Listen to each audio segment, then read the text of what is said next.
رسول اللہ نے فرمایا کیا جب عورت حائضہ ہوتی ہے تو نماز اور روزے نہیں چھوڑ دیتی،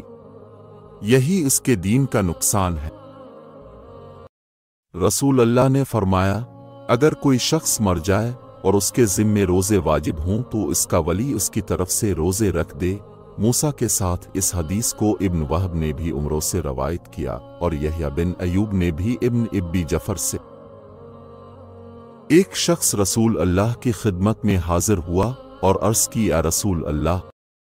میری ماں کا انتقال ہو گیا اور ان کے ذمے 1 مہینے کے روزے باقی رہ گئے ہیں، کیا میں ان کی طرف سے قضا رکھ سکتا ہوں؟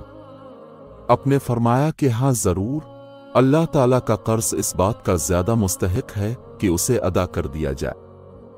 سلیمان امش نے بیان کیا کہ حکم اور سلمہ نے کہا جب مسلم بطین نے یہ حدیث بیان کی تو ہم سب وہیں بیٹھے ہوئے تھے۔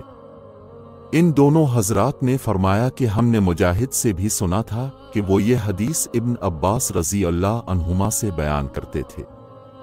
ابو خالد سے روایت ہے کہ امش نے بیان کیا ان سے حکم، مسلم بطین اور سلمہ بن کیل نے ان سے سعید بن جبیر، عطا اور مجاہد نے ابن عباس رضی اللہ عنہما سے کہ ایک خاتون نے نبی کریم سے عرض کی کہ میری بہن کا انتقال ہو گیا ہے، پھر یہی قصہ بیان کیا۔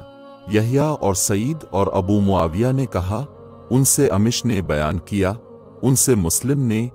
ان سے سعید نے اور ان سے ابن عباس رضی اللہ عنہما نے کہ ایک خاتون نے نبی کریم سے عرض کی کہ میری ماں کا انتقال ہو گیا ہے، اور عبید اللہ نے بیان کیا، ان سے زید ابن ابی انیسہ نے،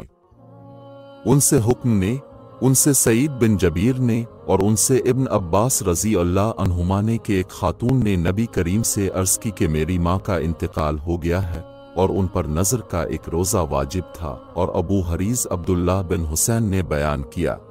کہا ہم سے اکرمہ نے بیان کیا اور ان سے ابن عباس رضی اللہ عنہما نے کہ ایک خاتون نے نبی کریم کی خدمت میں عرض کی کہ میری ماں کا انتقال ہو گیا ہے، اور ان پر 15 دن کے روزے واجب تھے۔